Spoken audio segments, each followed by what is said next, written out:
A'udzubillahi minasyaitonirrajim. Bismillahirrahmanirrahim. Assalamualaikum warahmatullahi wabarakatuh.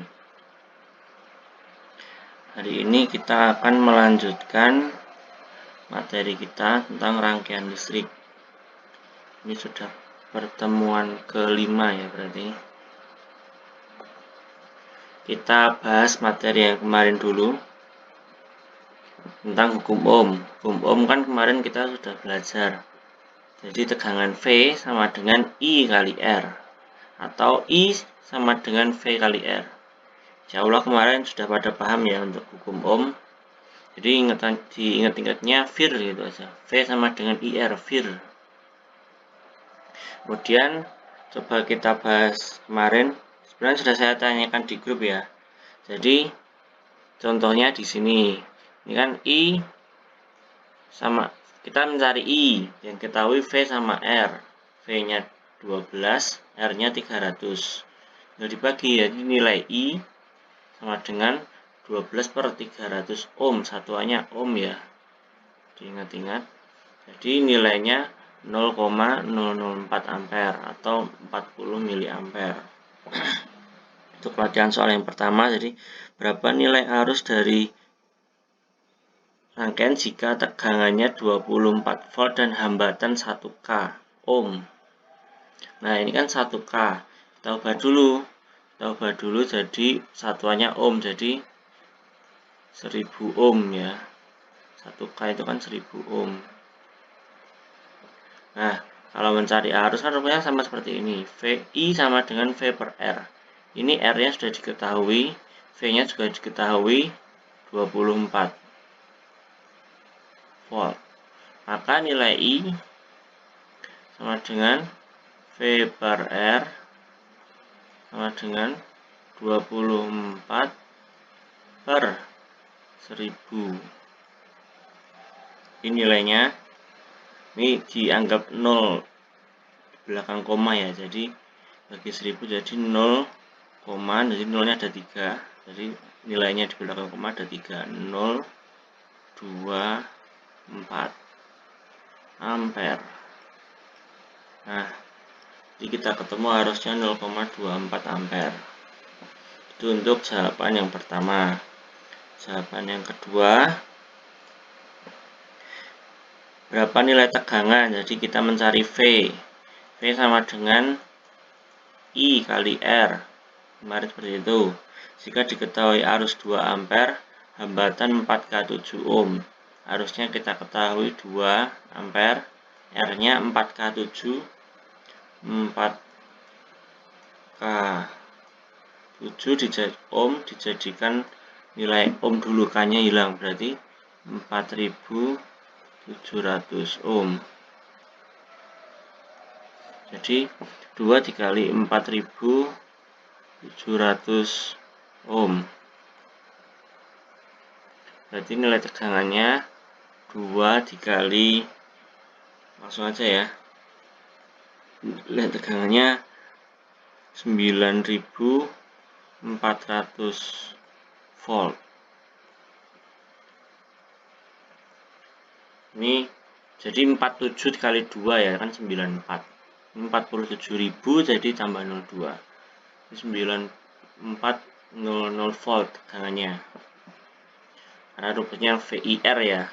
Sebenarnya I 2 ampere itu sebenarnya terlalu tinggi. Kalau di perhitungan biasanya I itu miliampere satuannya, sering yang kita gunakan di sini. Jadi 0,00 berapa gitu biasanya.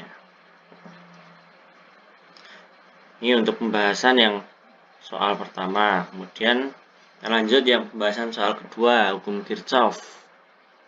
Hukum Kirchhoff masih nggak sulit kan, jadi yang masuk, nilai yang masuk harus sama dengan yang keluar. Intinya seperti itu.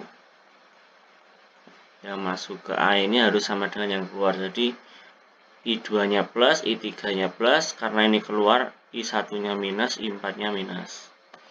Kemudian kita hitung perhitungannya. Ketahui I1 6, di sini 6. 6 masuk kan, berarti dia plus 6. Kemudian I2 8.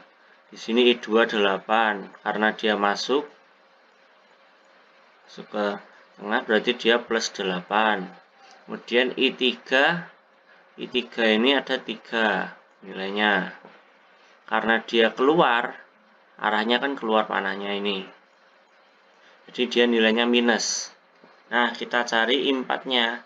Tinggal dihitung saja. Jadi plus 6 plus 8 minus 3. Jawabannya 11. Positif 11. 11 kan ini udah positif ya, ini minus 11. Minus 11 kan kalau di sini tetap minusnya kan ditulis angka keluar ini, jadi nggak perlu ditulis minusnya. Jadi di sini nilainya I4 sama dengan 11. Ini yang pertama. Nah, yang kedua, diketahui I2 10, I2 mana? I2 10 masuk kan berarti dia plus. I3 4, ini 4. Ini keluar kan berarti minus. I4 9. Ini 9 karena keluar minus. I5 13. Di sini 13 karena keluar minus. Kalau mau gampang hitungnya ini dijumlah dulu aja yang minus. Minus ini jadi 17 ditambah 9, 26. Minus 26. Di sini kita yang plusnya cuma 10. Biar nilainya sama gimana? Jadi di sini plus 26 dikurangi 10. Berarti plus 16. Nilainya I1 itu 16 plus. Jadi ini 16 jawabannya. Yang I4 tadi 11 ya. Itu cara ngitungnya untuk hukum Kirchhoff 1. Kemudian yang ini masih pada bingung kan kemarin hukum Kirchhoff 2. Hukum Kirchhoff 2 itu sebenarnya ngukurnya ini, dapatnya rumus ini kita harus menuruti ini arah loop. Kita pengen arah ke sana menuruti arah loop atau sebaliknya. Kita coba pakai rumus saja. Jadi kalau ini kita mengikuti arah loop, nah saya terangkan dulu ya. Kita pakai rumus yang ini, yang mengikuti arah loop, searah jarum jam ya. Kemudian kalau berlawanan, kita berbalik arahnya, maka rumus yang dipakai ini. Bedanya di mana?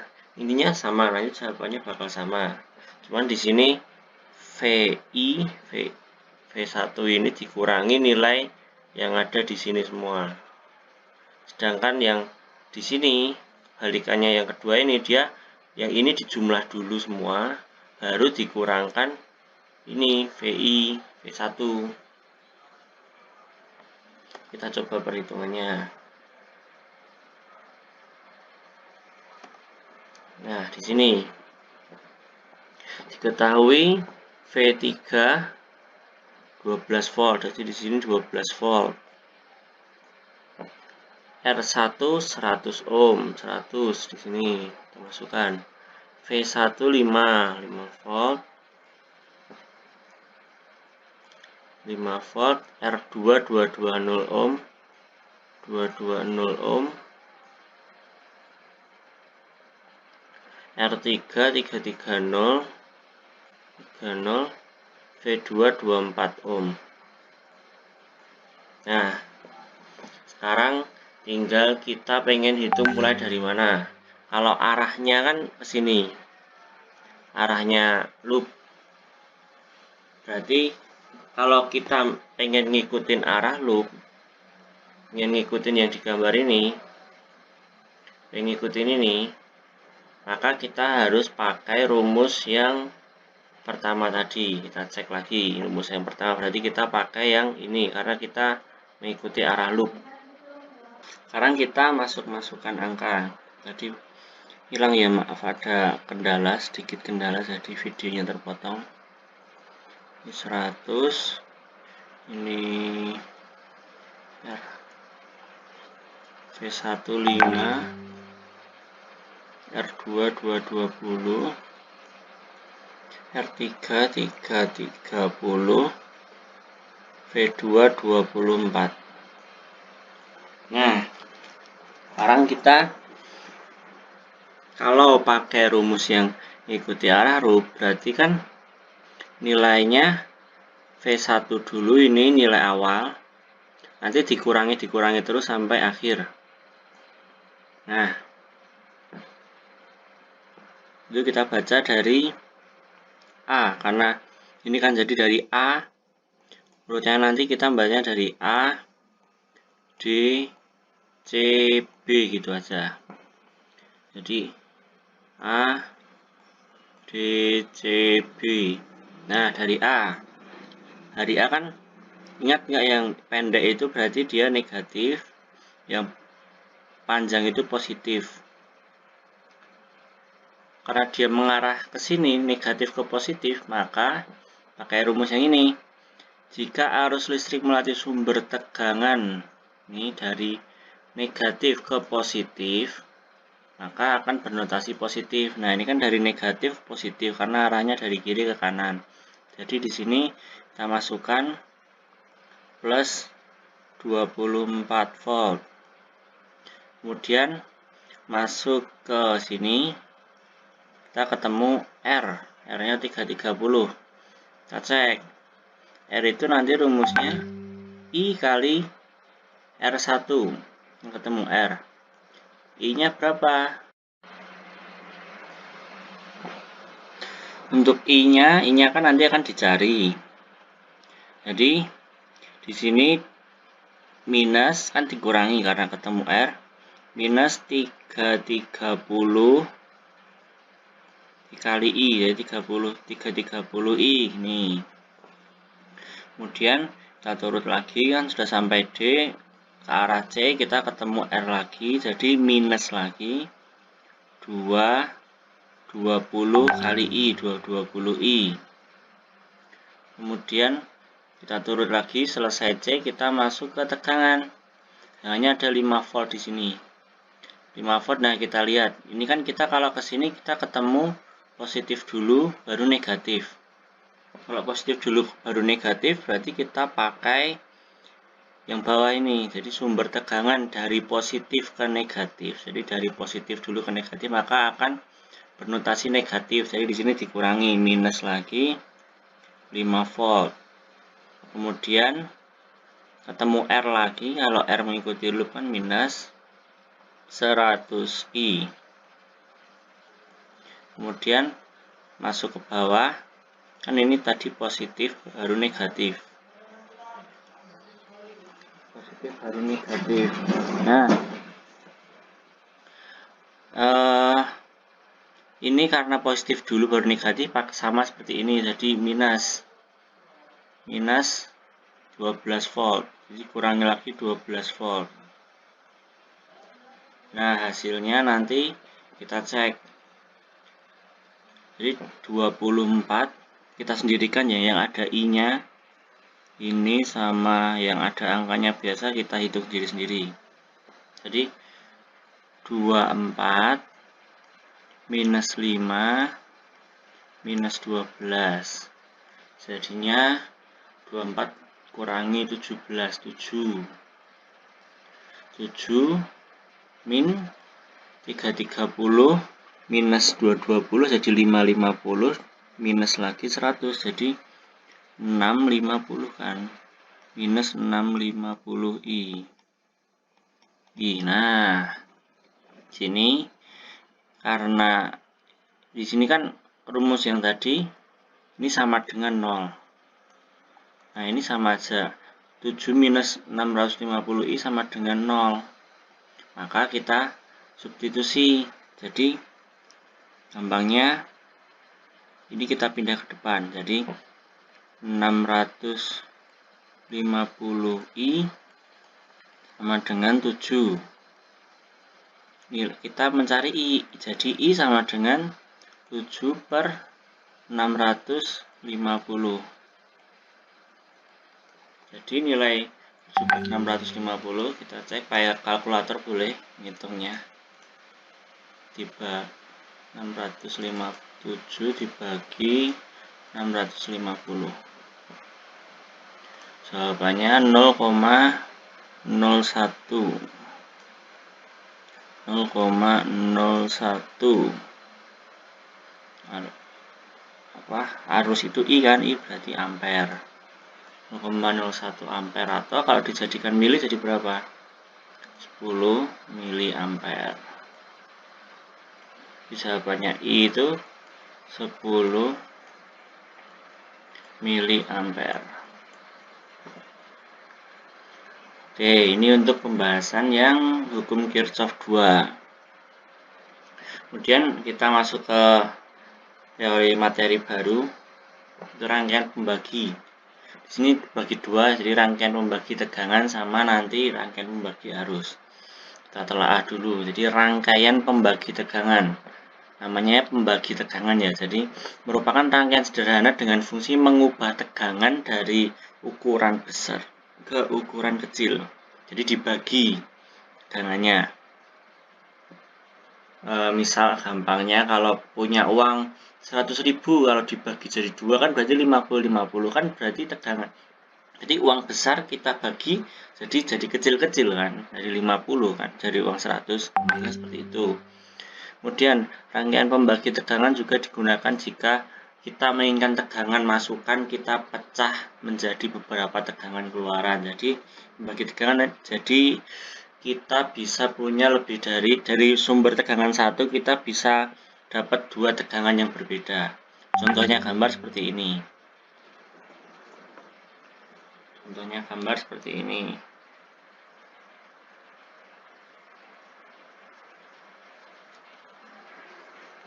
Terus kita lanjut ke materi perhitungannya. Jadi tadi kan kita untuk pengertiannya ya, rangkaian pembagi tegangan. Nah, sekarang kita hitung-hitungan. Rangkaian pembagi tegangan, misal gambar seperti ini. Jadi keterangannya Vout itu tegangan keluaran, jadi tegangan yang diukur. Vin di sini ini tegangan sumber. Biasanya Vin itu lebih besar dari Vout karena Vin dibagi keluarannya jadi Vout ini. Kemudian R1, R2, R kan hambatan. Nah, masih ingat kan? Ini tahanan rangkaian pembagi tegangan. Kemudian jadi rumusnya Vout sama dengan Vin dikali R1 dibagi R1 plus R2. Jadi nilai Vout-nya ini, kita mencari ini, sama dengan Vin dikali R1 per R1 plus R2. Kenapa di sini R1?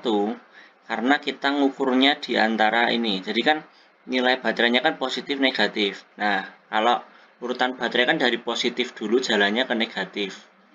Nah, berarti kan di sini kan negatifnya. Kalau rangkaian itu kan harus positif dan negatif ada bersambung, menyambung kan. Nah, makanya di sini tegangannya kita pakai yang diukur itu di tengah. Ini sebenarnya, tapi groundnya kan ikut sini negatifnya. Jadi di sini Vout pakai R1. Maka rumusnya R1 dibagi R1 plus R2, atau sih dibolak-balik sama ya, R2 dulu plus R1 nggak apa-apa. Kali Vin-nya. Sekarang kita coba kalau ada angkanya. Diketahui tegangan masukan Vin 12 volt DC pada rangkaian pembagi tegangan. Nilai R1 1 K ohm, R2 330 ohm. Carilah tegangan Vout keluarannya. Nah, di sini kita coba hitung. Vin kita dapat 12 volt. 12 volt. Kemudian R1 kita dapat 1 K. R2 330. Cara tegangan Vout. Vout pakai rumus yang tadi. Ini kita cari Vout kan. Jadi Vin dikali R1 plus R2. Kita kan sama, yang kita cari V out-nya di sini. Jadi V out sama dengan V in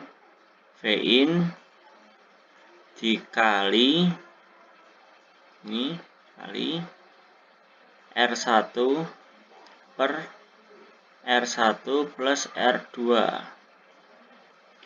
Maka kalau dimasukkan angkanya 12 volt kan, VI-nya dikali R1-nya 1K 1000 dibagi 1000 plus 330 ini. 330. Jadi nilainya 12 kali 1000 per 1330.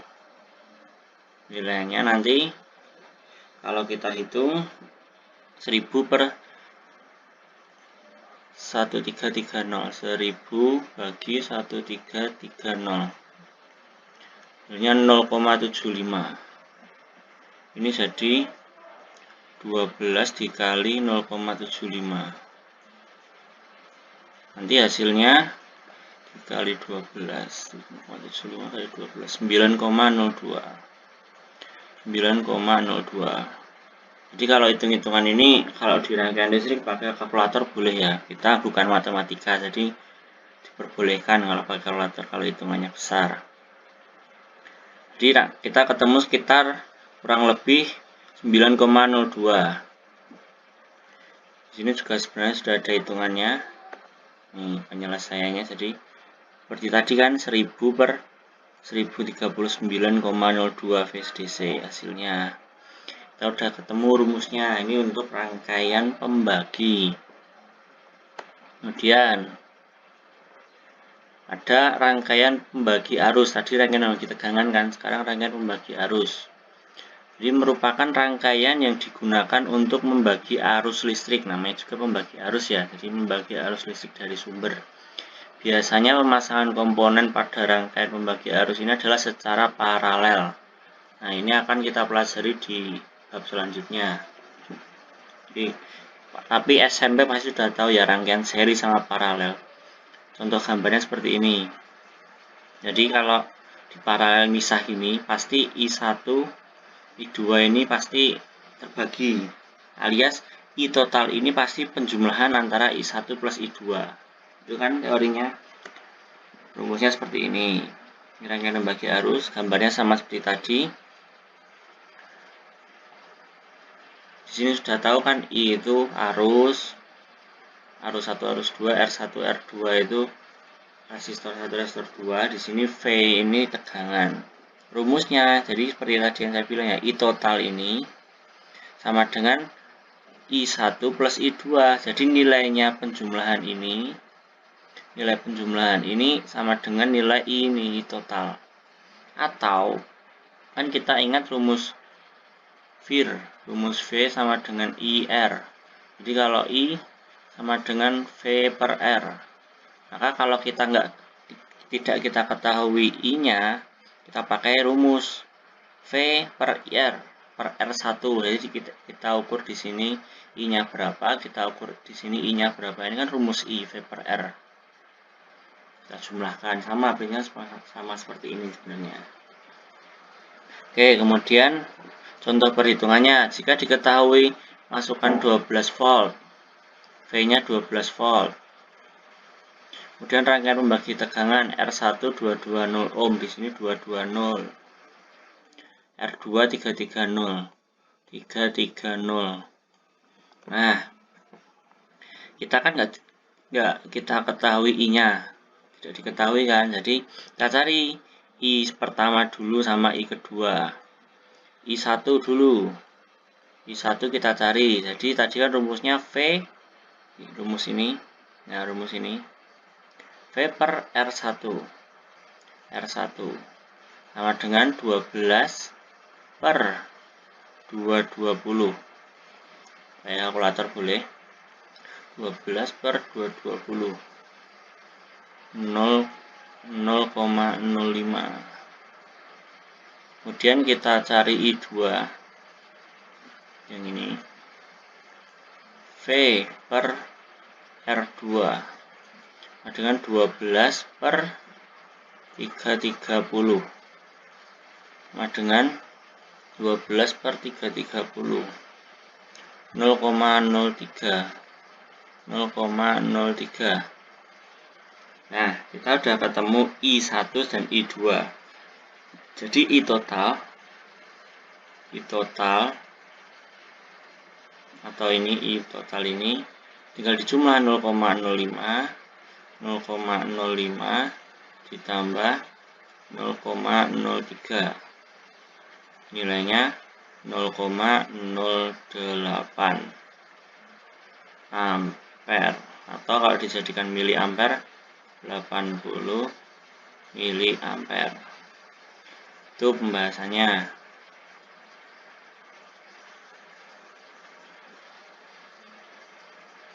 Jadi I total udah ketemu nilai arusnya, ini udah ketemu kan I total. Untuk contoh pembagi arus itu yang kita sering ini kita lihat di sini ini. Ini itu namanya LED strip. Jadi yang biasa kalau 17-an kemarin kan banyak yang pasang kan di pinggir jalan itu. Nah, itu rangkaiannya kalau kita gambarkan di rangkaian listrik di pelajaran kita seperti ini. Jadi di paralel ada jumlahnya banyak. Misal kan ini panjang sekali ya. Misal dipotong segini, dia bakalan masih tetap hidup. Jadi ini bakalan hilang, tapi di sini masih hidup. Jadi kenapa kita di LED 17-an itu pakai paralel agar dia mudah dipotong. Jadi kalau dipotong di tengah-tengah itu dia nggak putus semua. Kalau dipasang seri pasti putus semua. Makanya dipasang paralel. Ini contohnya.